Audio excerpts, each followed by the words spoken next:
Hey, welcome to Relentless Positivity Podcast. I'm your host, Joe Martin. Our guest today, his name is Bob Brumm, and I'm going to tell you what he is in a second. Let me tell you a few other things that he does. So he's a professional speaker, he's a podcaster, he's a keynote speaker, he's an author, professional trainer, a coach, a motivational coach, a leadership coach, he's a consultant. He does all those cool things. But the one I'm most excited to learn about is he is an encouragement engineer. Bob, thanks for coming on.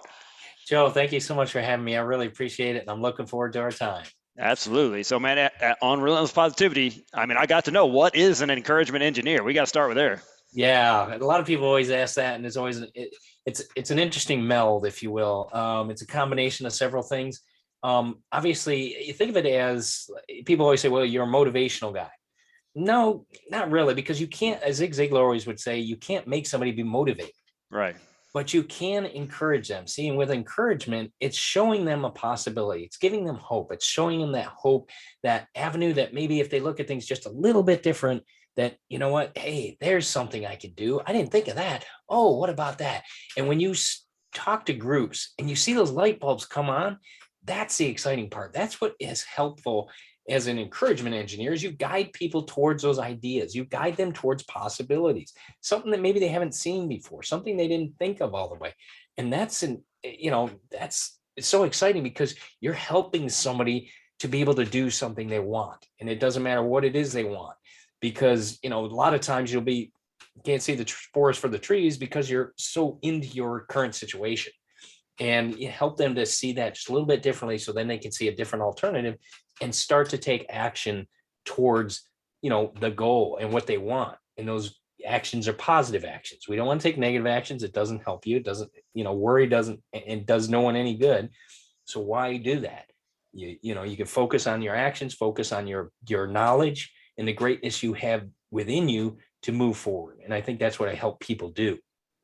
Yeah, man, that's awesome. Sometimes you just need some fresh eyes on your situation, right? And someone can show Yes. you something that, you've already got the skills and things to do it, but you need someone to kind of point you in the right direction. That's awesome. That's got to be super rewarding. So, how did you become one? I mean, not everyone's when they're growing up. So, you know what I'm going to do, Mom? I'm going to be an Yeah. encouragement engineer. So, how did you get there? Well, that's another blend story. But as I was growing up, I wanted to be a constructional engineering major. I went to school for that. And I started out and I loved the math. I loved the calculus. I loved all that. But on the other side of it, I needed this thing called science and programming and, physics. Okay, that's a big factor in engineering. And yeah, science and me don't mix well. So I switched to a business major. But the idea of the engineer is somebody that, you look at things technically, you look at details, you look at possibilities. And that's what stuck with me. Even going through, I still took the calculus courses because I liked the math. I switched to business and I went into accounting because I liked the math. I understood the math. I understood the cost accounting, what the piece per unit meant. And that intrigued me. And I went on to work at a CPA firm. I was working at a CPA firm at that time. And so it kind of fit well. And I got my business degree. And that helped me to see both in a technical side and a non-technical side, the opportunities. Business offers a lot of opportunities. So you got to see both sides of the equation. And when I left the CPA firm, I actually started to work for a technical company, Nortel Networks. It's a telecommunications company, and building switches. And so I was able to pick up that technology quickly, whether it was my background from the engineering classes or the studying, but I was able to pick that up. And then with the business side, you could see both sides. You could see the why you do certain things, what the costs are, and the technical side as well. And be able to mesh that is a different skill than most people have. And so seeing that and growing that, I found that, a lot of people in these technical areas, they get overwhelmed or they're working weird hours. They got things that go awry that they've got to fix. And to do that, you got to realize people are people first. And that's where the encouragement comes into play with the engineering, with the technical side, if you will. We're all people first, and understanding that we all have things that may come up that may affect us personally, no matter what we do. That's critical. And we need to be able to work with that. And we need to, help people to be encouraged of what they do and how they can get through things. Because in life, things are going to happen. That's a guarantee. And so that's, I try to make sure people have that opportunity to see the light, to see hope, and to be able to get through whatever it is that goes on in their life. Excuse me. Yeah, I mean that's awesome. So you're growing up. You're in. Let's say someone out there, they want to become an encouragement engineer or a motivational mechanic Yeah. or an There you inspirational go. illustrator. How do Yeah. you identify kind of what skills you have and how do you use those as a guide in your career? So first of all, that's a two-part question. So Yeah. first of all, how do I identify those skills? Where do you start there? Well, um, a good way to start, and it was funny because in preparing for this, I looked at a couple um, disc trainings or some other trainings I've taken that help you to identify your strengths. Strength Finders 2.0 is a great one. Hmm. That's a course it's a book that gives you 34 different strengths. But when you take the if you will, it's a 20-minute summary of your strengths, and you answer the questions. I think it's within 20 seconds of all these questions, and it gives you your true strengths, and it gives you 5. And I think that's critical. We don't get overwhelmed, but those are ways people can start to learn their strengths and what they truly have within them. You may say, "Oh, I'm a great leader. I'm a great talker. I'm a great, I help people with sales, things like that, whatever it may be." This helps solidify that. And it gives you 5 options of what to do to grow that strength, as well as things that you can look for, opportunities that you can look for with those strengths. And similar with DISC, it does the same thing. It explains your strengths and explains what you could be good at. It explains how your traits fit into these different, the 4 pillars, if you will, of DISC training. And so those are just a couple ways, but also go with what you love. I mean, everything comes from here. Sure. If it comes from your heart, it's a passion, and people see that and they can follow that and they get on board with that. Much like you I could tell with your physique and in your energy, people will follow that because that's what they want. They don't want to, they don't want to hear this. They want somebody that's up and about and talking and energized and excited about what they do. And so if you've got some of those traits, those are personal things you have within you that can help you grow as a inspirational illustrator or a motivational mechanic. I love Yeah, there those. you go. Yeah. So, I mean, it might also you think you're one thing, and you might take that test and decide, oh, well, maybe I'm not great at this. So maybe it Right. opens your eyes that way. So, what was that first one you talked about? Yeah. Strength Finders Strength 2.0. of mind. Okay. Yeah. Yeah. It's a great resource. It's been out for years, and it really gives a lot of good insight. It gives you both pros and cons. Like you said, you may find out that, oh, you weren't so good at that, and they will tell you why.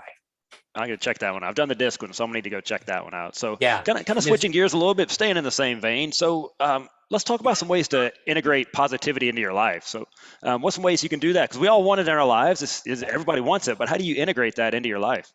Well, and first of all, we want to make sure people understand that positivity isn't Pollyanna. It does Yes. work. It is Yeah. something that is, beneficial in your life.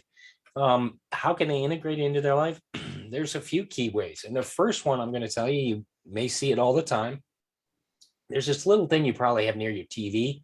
It's got a big red button on it. Press that red button and shut off the TV. We don't need that blue tube running because most of that stuff they're pouring into your mind is negativity, fear, anxiety. You don't need that. If you're going to turn it on, watch something that will benefit you, something you can grow from, the History Channel or some other type of, show that's not, Housewives of the Orange County or whatever those things are. Yeah. Um, watch something that you can grow from and learn from.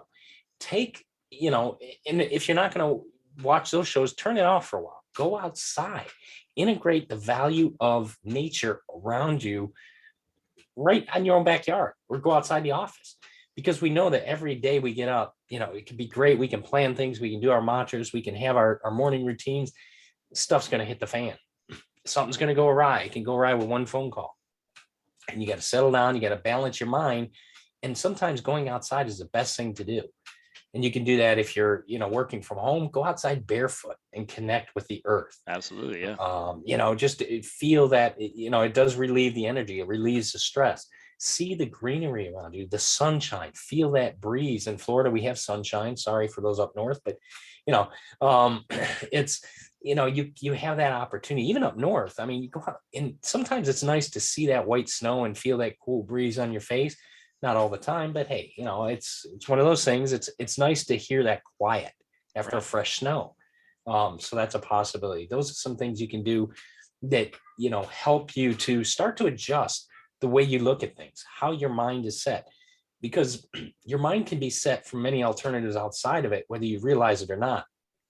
Get around somebody and go say hi to somebody and see what their response is. I was reading this the other day in a book, and it said, watch the conversation, because you say hi to somebody else. Oh, how you doing? Oh, well, blah, blah.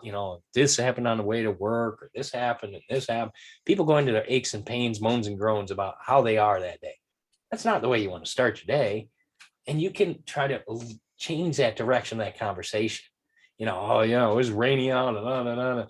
Okay, yeah, but you had an umbrella, right? Yeah, okay, cool. You were dry then. Yeah, my shoes got wet. Okay, but you're in the office now. You're in the house now. They're drying off. You can take off your shoes if you want. Try to shift that conversation to a more positive scenario, because no matter what goes on in our lives, we have that opportunity within us to focus that action, that next phase or next thought, to a positive direction. Absolutely. I always tell people that, positivity is a choice. It's not Yes. something that, like you said, it's not Pollyanna. It's not just, hey, everything's sunshine and rainbows all the time. It's just about Yeah. making that choice, just like you said. So, Yeah. kind of on that same vein, kind of talk about how do we combat negativity? You mentioned turning the TV off. That's a huge one right there. There's so much negativity out there right now. How do you combat negativity? Well, and you'll see this all the time, whether you're walking down the street or driving down the freeway. And I always bring in this one up: when you're driving down the freeway, you got to think of your reaction or your response, because there's always going to be somebody that needs to go faster than you, that's going through traffic craziness, but you don't know what's going on in their day. You don't know what's going on in their life. That person can have a loved one in the hospital, need to get to a very important thing for their kids, whatever it may be.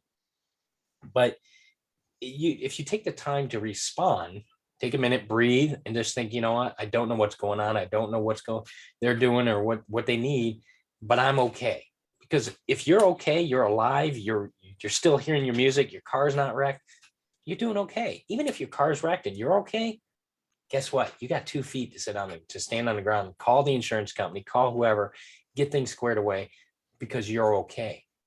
We know things are going to happen, but there's how we react to something or how we respond to something, I think, is very critical. That sets our path and our direction of mindset as to what we're going to do next. That's a quick one. The other thing is, be appreciative of what you have in your life. I think appreciation is so critical. Gratitude is so critical in our lives. Just having the ability to talk to you on this, I'm grateful for that, because I don't have to travel up to Huntsville, or you don't have to come down here. Right. Yeah. We can do these all over the world because of the technology, and it's a great advantage. Be thankful for what you have, to be able to do that. Be thankful you have a voice to speak up, to ask a question if you're not sure about something, or to comment on something, excuse me, and get a better understanding of what the scenario may be. Not yell at people, but get a better understanding. Yeah, yeah. Dr. Stephen Covey always said, seek first to understand, right? Yes, I'm yes. trying to get that over to my son, that just give people a chance, right? I got a 16-year-old, so Oh, trying to teach him, right, man, that yeah. hey, the first impression, like you said, you don't know what's going on in their life. Oh. Because I coach middle school football, and Mm. I mean, some of these kids, man, they got a lot going on in their lives at 12 and 13 years old that you say it comes out in negative behavior. You're like, well, man, you should see what their daily life looks like. So if I can just Yeah. kind of reframe some of that and just, hey, this is a positive atmosphere, and lift them up in that, and just give them some grace. People need a Yeah. little bit of grace in their lives. And that's important, because you don't know, and guess what? You could be that sunshine for them in their day, their week. You don't know, and that's an opportunity you always have, to give somebody a smile. Yeah, I mean, that's a simple one. Give somebody a smile. Give it yeah, away, and it may brighten their day. It may not. I'll do that if I have to go through the drive-through, because you'll see the lineup, and the person behind is just, oh man, more and more and more. It doesn't stop, and they feel frustrated. We'll go up and say something nice to them. Hey, I appreciate your smile. Smile, make them laugh, do something like that, because giving that away helps that person relieve that little bit of stress they may be having. especially when everyone else is being a jerk. If you Yeah, really want to stand out in the world, be that person, right? So yeah. Be the different. So I was reading about this really smart guy, and he said, everyone's heard garbage in, garbage out, but there's also, you can reframe that as greatness in, greatness out, right? So that's how you do. By the way, I'm talking about Bob right now. So I do. I try to remember that, because we can we can go on that spiral very quickly. It's a natural tendency, I think, for a lot of people to do that. Going positive is a very odd scenario for most, but when you do it, you realize your value and that immense value you have, that greatness you're given by our creator is so huge. We have all kinds of possibilities, but what are we doing with those possibilities? When we realize we can, we have greatness within us, we can share that out. We could share it out in a smile. We could share it out in manners. I know those crazy things that many people have forgotten, but we could share it out in just being nice to people, being patient. And that's a hard one sometimes, that patience, because our society goes at 900 miles a second. We want, everything in microwave society, and it's a crock pot world. We've got to slow down a little bit and take that time to build relationships, understand somebody, ask some questions. And, I think that's important to have that. When you do that, you show your greatness and other people see that. And that's important for our world to see that. Yeah, man. Something I was up telling my son the other day. Just everyone you meet knows something you don't, right? So you can learn from everybody. If you're willing to listen, you can learn some stuff, right? So Yeah. just because I'm curious, and I know you're a big time reader, what are you reading right now? What book are you on right now? Right now, let me pull that up because that's a great question. It's the book I'm reading. It's an audio book. I believe it's called this 3 Steps by excuse me, let me pull it up here. It's 3 Steps, 3 Simple Steps by Trevor Blake, and he's going to be on my podcast as well. Oh, cool. Great book, but it's just right to the point, and I just finished reading The New Gold Standard, which is about the Ritz-Carlton hotel chain and how they service their customer, and by Joseph Mitchell. And just very interesting books. I try to get different perspectives about things that we can learn from, things we can grow. Another one from another guest I had on my podcast, Breaking the Code by Rusty Galliard. Very good book. Just talks about he left his corporate gig, if you will, after 20 plus years at Apple. And, people are like, wow, that's crazy. But he had to drive the dream within him to be able to do that. And so those are the types of things that I read of, growth, of opportunity. Biographies a lot of times tell the struggle people have gone through that you don't realize, and the strength they had to get through that.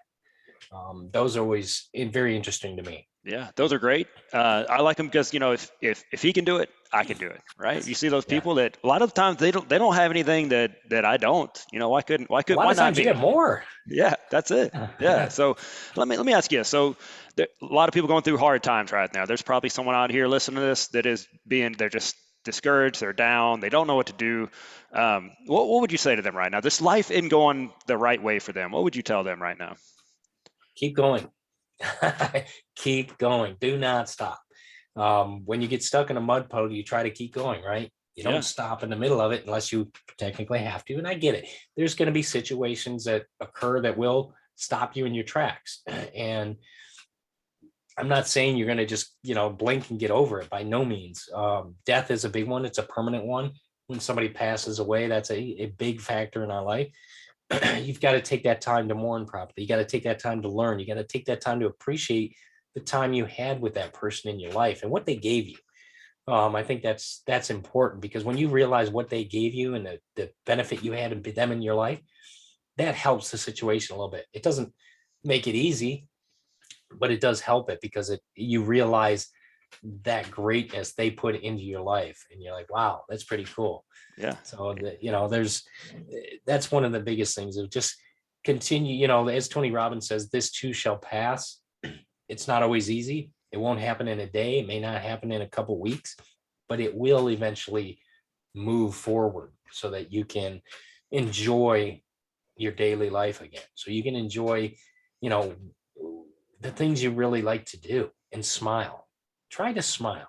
I know it's hard sometimes, but try to smile, even if it's for a second. It helps. The endorphins, you feel it in your face. It builds more. You use more muscles smiling than you do frowning. So why not, build up your face muscles? Yeah, I mean, then research that even a fake smile, your body doesn't know the difference. So even if you fake it till you make it, man, that's a real thing. So tell me this: how can people follow you and learn more about you and work with you and all that good stuff? Where should they go? Yeah, they can find me at my website at bobbrummspeaks.com. They can also find me at encouragementengineer.com. My podcast, the Encouragement Engineering Podcast, you can find that anywhere you listen to podcasts. I'm on social media as well, Facebook, LinkedIn. I'm big on LinkedIn, Instagram, and I even have some stuff out there on TikTok as well. Man, doing it all. I hear you. Yeah. Well, Bob, this is great, man. It's almost like talking to myself. This is really nice. Yeah, I like to fit here. So that's why I was thankful you asked me to come on. I really Absolutely, appreciate it. man. I've been needing some encouragement engineers in my life. So, Bob, thank you so much for coming on. I'm going to link all that in show notes so people can go click on it so they don't have to remember all that. So, thank you so much for coming on, man. I look forward to staying in touch with you. Thank you. You too. You take care, Joe. All right, you do the same.